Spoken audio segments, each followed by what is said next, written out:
Human nature के हिसाब से हर इंसान अपने फ्यूचर को लेकर हमेशा उत्सुक रहता है। वो आने वाले समय के बारे में सब कुछ जानना चाहता है और लगातार प्रयास करता रहता है। लेकिन इस बात में कोई दो राय नहीं है कि कोई भी भविष्य को लेकर पुख्ता तौर पर कुछ नहीं बता सकता है। लेकिन साइंस एवोल्यूशन के चलते हम कुछ मामलों में काफी सटीक अनुमान लगा सकते हैं। इसी के चलते आज हम ये जानने की कोशिश करेंगे कि 1 अरब साल बाद हमारी पृथ्वी कैसी होगी। किसी ने ठीक ही कहा है कि nothing is permanent except change, यानी अगर इस धरती पर कुछ भी स्थायी है तो वो है परिवर्तन। इस बात को हम कुछ इस तरह से समझ सकते हैं कि पृथ्वी के अस्तित्व से लेकर अब तक यहाँ जीवन एक जैसा नहीं रहा है। आज का वर्तमान मनुष्य अपने पूर्वजों से काफी जुदा है।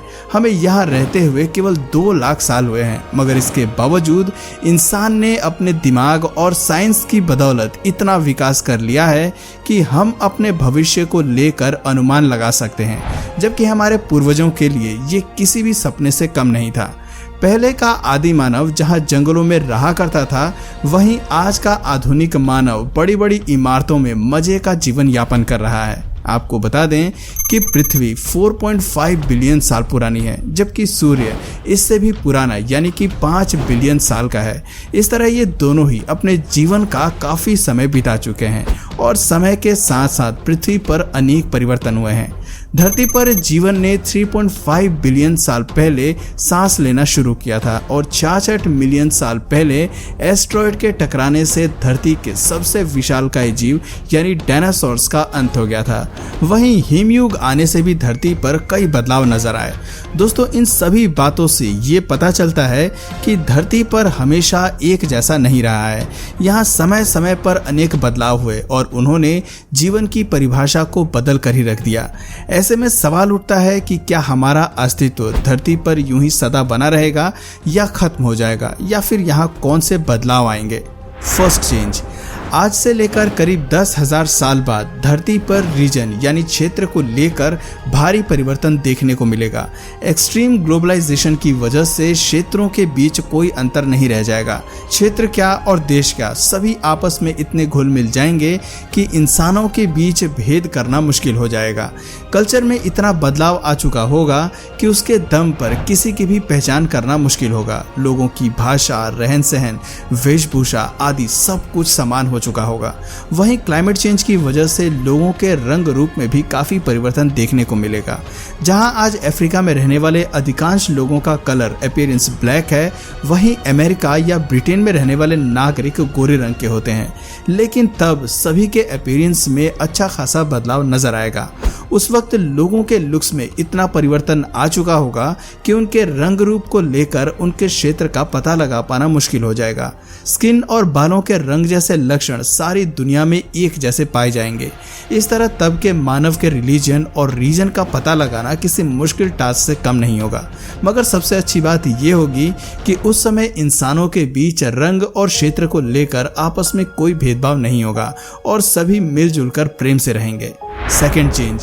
वहीं 20,000 साल आगे बढ़ने पर वर्तमान में मौजूद सभी लैंग्वेजेस में से किसी भी भाषा की पहचान नहीं हो सकेगी या फिर उनका अस्तित्व खत्म हो चुका होगा, क्योंकि फ्यूचर की लैंग्वेजेस में आज की भाषाओं के महज 1% मूल शब्द बचे होंगे। ये भी हो सकता है कि तब पूरी दुनिया में एक ही लैंग्वेज हो। अगर ऐसा होता है तो दोस्तों, भाषा को लेकर होने वाले झगड़े हमेशा हमेशा के लिए खत्म हो जाएंगे।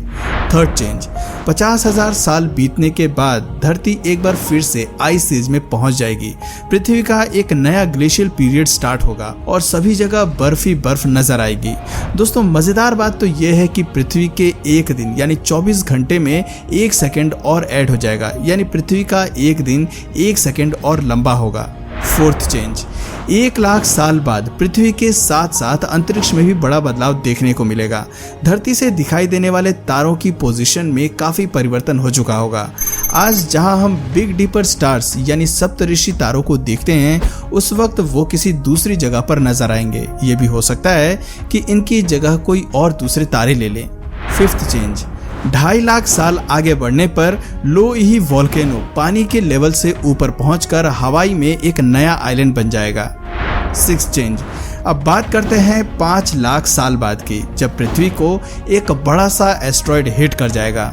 अगर तब तक हम जिंदा बचे रहते हैं और इसे रोकने में नाकामयाब साबित होते हैं, तब ऐसी स्थिति में भयानक विनाश देखने को मिलेगा। मान लीजिए अगर कोई 1 किलोमीटर से अधिक डायमीटर का एस्ट्रॉयड पृथ्वी से टकराता है तो इससे 400 किलोमीटर से भी अधिक बड़ा गड्ढा होगा। आलम यह होगा कि इसकी वजह से भयानक आग फैल जाएगी और सांस लेना दुश्वार हो जाएगा।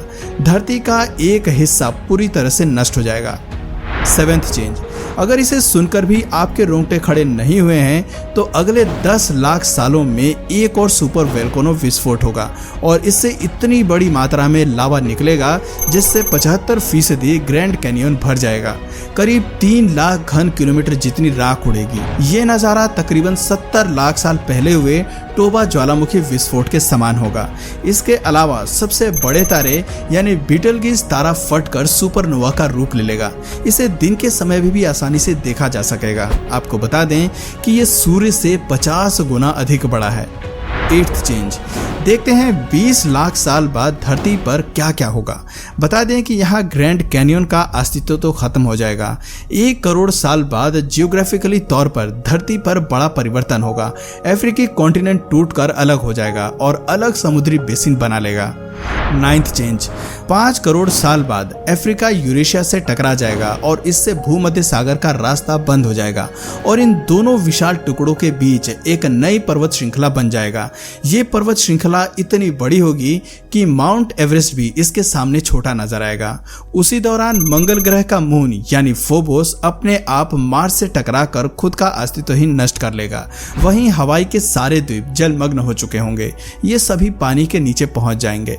10th चेंज, 10 करोड़ साल बाद धरती पर फिर से आफत का पहाड़ टूट पड़ेगा क्योंकि एक ऐसा एस्ट्रॉयड हमारी धरती से टकराएगा जो कि 6 करोड़ 60 लाख साल पहले डायनासोर्स के वजूद खत्म करने वाले एस्ट्रॉयड से काफी मिलता जुलता होगा। उस वक्त शनि के खूबसूरत रिंग्स भी नहीं रहेंगे। 11th चेंज, क्या आप अंदाजा लगा सकते हैं कि 25 करोड़ साल बाद क्या होगा? दरअसल धरती पर मौजूद सभी महाद्वीप मिलकर पेंजिया की तरह बन जाएंगे। तब उसे पेंजिया अल्टीमा के नाम से जाना जाएगा। 12th चेंज, 50 करोड़ साल बीतने पर पृथ्वी के मानचित्र में एक नया बदलाव देखने को मिलेगा। दरअसल 25 करोड़ साल पहले जो महाद्वीप मिलकर एक हो गए थे वो सभी टूटकर बिखर जाएंगे।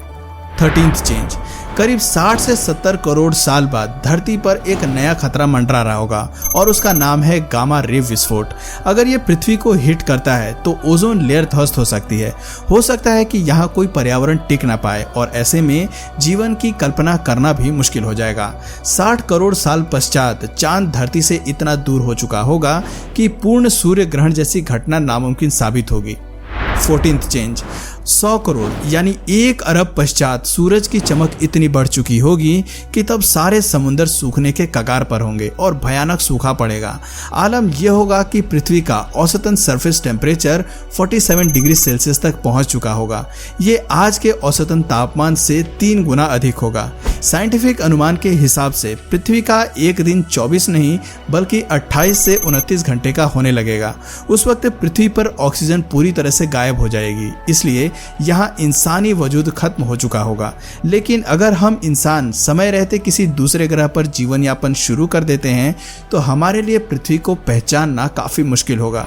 तब धरती किसी एलियन प्लेनेट से कम नहीं होगी।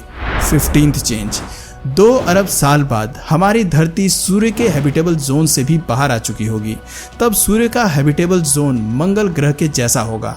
इस तरह मंगल ग्रह जीवन को पैदा करने और रहने लायक जगह साबित हो सकता है। आपको सुनकर हैरानी होगी कि 2 अरब 80 करोड़ साल बाद पृथ्वी का तापमान इतना बढ़ चुका होगा कि यहाँ सिंगल सेल वाले जीवों का रहना भी नामुमकिन होगा। तब पृथ्वी का एवरेज सरफेस टेम्परेचर करीब 150 डिग्री सेल्सियस तक पहुँच चुका होगा और उस वक्त धरती एक गर्म ग्रह बन चुकी होगी। ये भी बाकी ग्रह की तरह रहने लायक नहीं होगी। 16th चेंज, 4 अरब साल बाद की अगर बात करें तो सूर्य की ल्यूमिनोसिटी में 40% का इजाफा हो जाएगा और वहीं पृथ्वी का औसतन तापमान करीब 1400 डिग्री सेल्सियस तक पहुंच चुका होगा। तब धरती का एक दिन बढ़कर 40 घंटे का होगा। अगर उस वक्त आप धरती को देखते हैं तो यहाँ पहले जैसा कुछ भी नहीं बचा होगा। चांद इतना दूर जा चुका होगा कि ये हमें काफी दूर और छोटा नजर आएगा। 17th change. वैज्ञानिकों की माने तो 8 अरब साल बाद सूर्य में फ्यूजन का प्रोसेस खत्म हो जाएगा और ये रेड हाइपर जायंट में कन्वर्ट हो जाएगा।